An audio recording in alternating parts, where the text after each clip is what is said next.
Assalamualaikum warahmatullahi wabarakatuh. Shalom, Om Swastiastu, Namo Buddhaya, Salam Kebajikan. Perkenalkan, nama saya Novalina, salah satu mahasiswa Prodi Pendidikan Biologi angkatan 2018. Di sini saya akan menjelaskan mengenai materi perkembangan evolusi.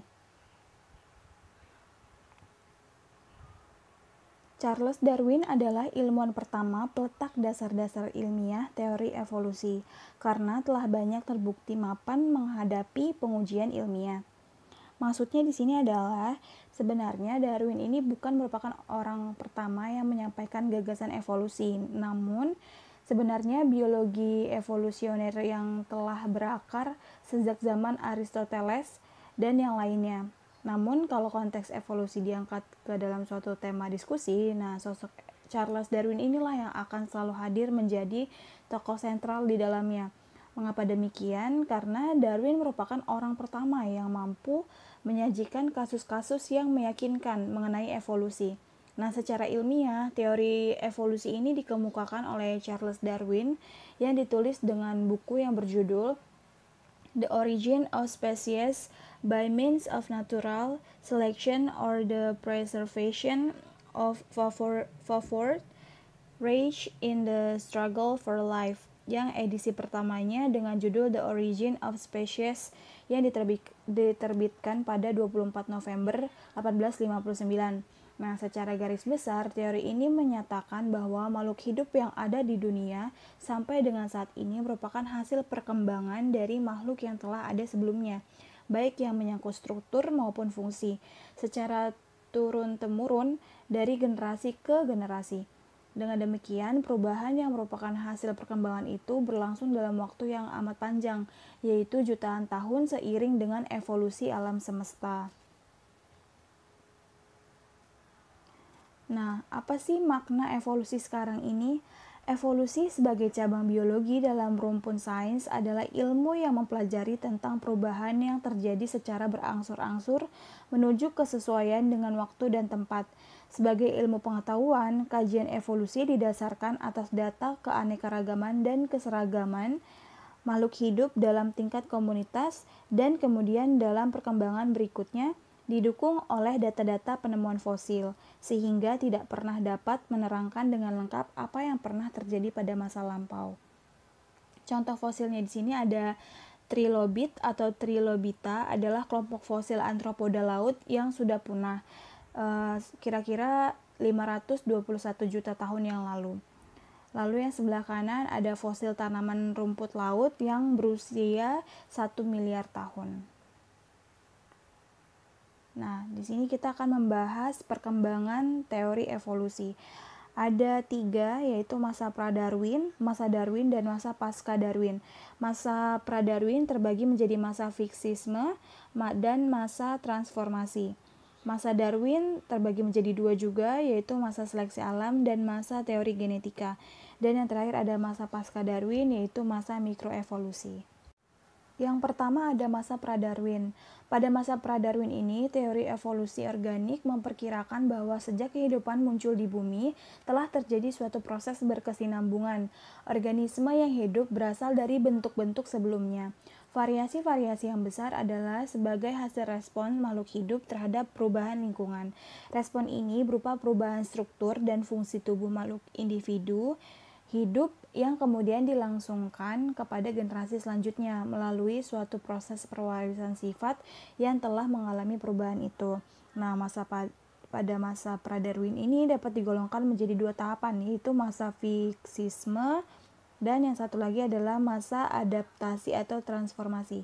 Kita bahas yang masa fiksisme dulu. Pada masa fiksisme,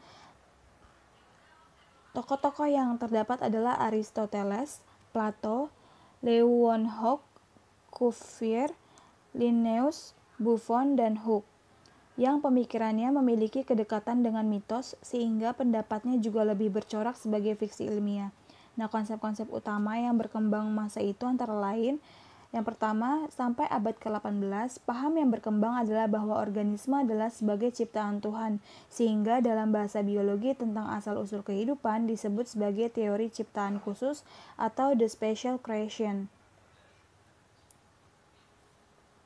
Yang kedua, adanya kelainan atau cacat tubuh adalah sebagai kutukan, jadi bukanlah sebagai perubahan makhluk hidup yang dilatar belakangi oleh seleksi alam maupun perubahan genetik atau mutasi makhluk hidup.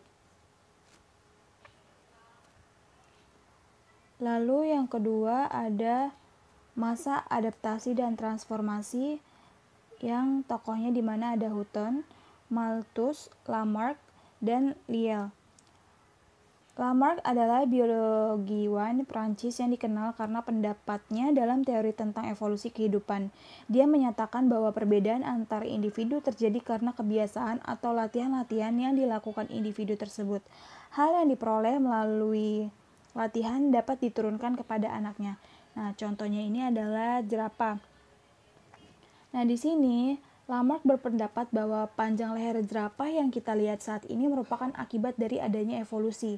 Nah, menurut Lamarck, di masa lalu jerapah hanya ada satu jenis, yaitu jerapah dengan leher pendek. Nah, karena makanan jerapah ini ada di pucuk daun yang tinggi, mau tidak mau jerapah harus berusaha untuk menggapai dedaunan tersebut. Jerapah pun menguatkan otot lehernya dan menggunakan secara maksimal sehingga lehernya dapat menjadi panjang. Nah, sifat jerapah berleher panjang ini pun diwariskan kepada keturunannya sehingga semua jerapah yang kita lihat berleher panjang. Nah, semua ahli yang menyatakan teori evolusi pada masa ini didasarkan atas adanya perbedaan antara makhluk satu dengan lainnya.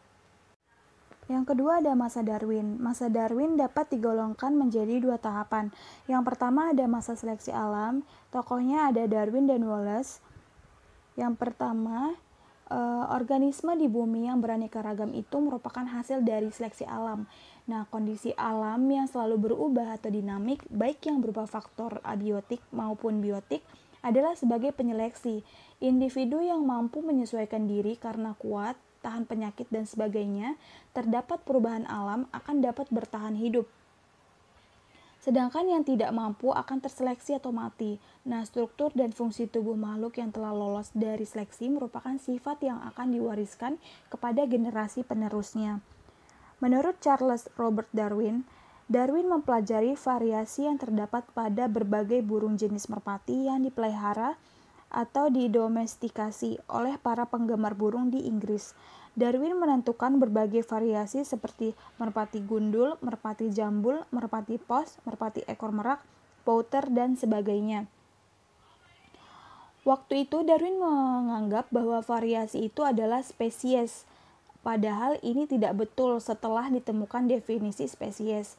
Semua variasi itu dinyatakan sebagai peristiwa spesiasi atau pembentukan spesies baru yang berasal dari moyang merpati, yaitu merpati liar atau rock pigeon yang masih banyak hidup di Inggris. Selain itu, Darwin melakukan observasi tentang asal-usul burung di Kepulauan Galapagos. Sasaran pengamatannya adalah burung finch atau emprit beranjangan. Darwin menemukan fakta bahwa berbagai spesies finch berdasarkan pada tempat hidup atau habitat khusus dan jenis makanannya terdapat variasi pada struktur paruh mereka. Nah, pada gambar sebelah kiri ini merupakan variasi bentuk paruh dan jenis makanan pada burung finch yang diamati oleh Darwin. Menurut Darwin, evolusi terjadi karena adanya seleksi alam atau faktor alam yang mampu menyeleksi makhluk hidup. Adaptasi merupakan penyebab terjadinya seleksi alam atau mekanisme seleksi alam. Dari teori yang ada, Darwin menyusun bukti-bukti sebagai berikut. Yang pertama, kecepatan reproduksi semua spesies atau jenis melebihi kecepatan penambahan persediaan makanan. Yang kedua, semua organisme menunjukkan variasi. Tidak ada dua individu dalam satu jenis yang persis sama.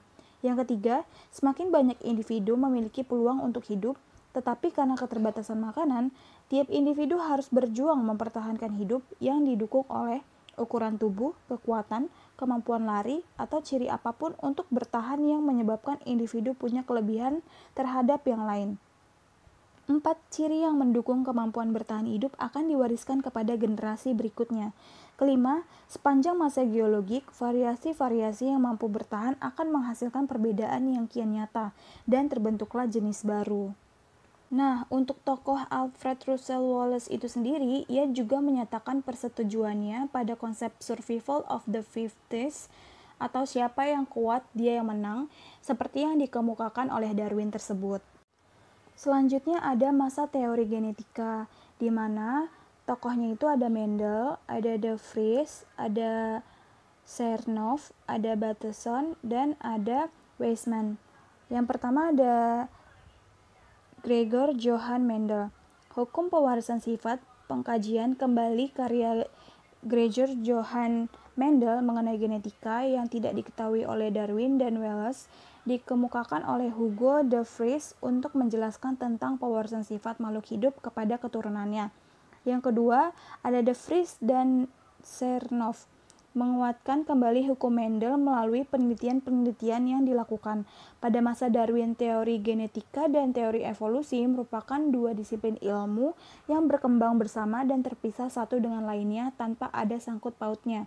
Mereka berdualah yang menghubungkan antara dua teori tersebut, sehingga teori evolusi mampu memberikan penjelasan tentang bagaimana perubahan sifat yang terjadi di latar belakangi oleh mutasi gen-gen dan kemudian diwariskan kepada keturunannya. Dalam perjalanan waktu, mutasi dapat berlangsung berulang kali, sehingga perbedaan atau penyimpangan sifat yang dibawa oleh gen hasil mutasi semakin jauh. Hasilnya adalah makhluk hidup yang makin beragam hingga kini. Lalu ada Bateson, menyatakan bahwa kesesuaian antara warna tubuh makhluk hidup dengan lingkungannya, atau disebut mimikri, merupakan adaptasi dalam bentuk warna penyamaran sehingga tidak tampak mencolok. Contoh yang diambil olehnya adalah warna sayap berbagai kupu-kupu. Penyamaan warna ini sebagai perlindungan makhluk, baik terhadap hewan lain sebagai pemangsa atau predator alaminya maupun bagi predator ketika mencari korban. Selanjutnya ada Weismann, seorang ahli biologi berkebangsaan Jerman yang hidup pada tahun 1834 sampai 1912, menyatakan bahwa evolusi terjadi karena adanya seleksi alam terhadap faktor genetis. Variasi yang diwariskan dari induk kepada anaknya bukan diperoleh dari lingkungannya, tetapi perubahan yang diatur oleh faktor genetik atau gen. Dalam percobaannya, Weismann memotong ekor tikus sampai 20 generasi, tetapi anaknya tetap saja berekor. Percobaan ini menyanggah teori evolusi Lamarck. Terakhir ada masa pasca Darwin. Kontradiksi antara teori evolusi Darwin melalui seleksi alam dengan karya Mendel disatukan pada tahun 1920-an dan 1930-an oleh biologiawan evolusi seperti J.B.S. Haldane, Sewall Wright, dan terutama Ronald Fisher yang menyusun dasar-dasar genetika populasi. Hasilnya adalah kombinasi evolusi melalui seleksi alam dengan pewarisan Mendel menjadi sintesis evolusi modern yang menghubungkan satuan evolusi atau gen dengan mekanisme evolusi atau seleksi alam. Sekian dari presentasi saya kali ini, kurang lebihnya saya mohon maaf. Terima kasih.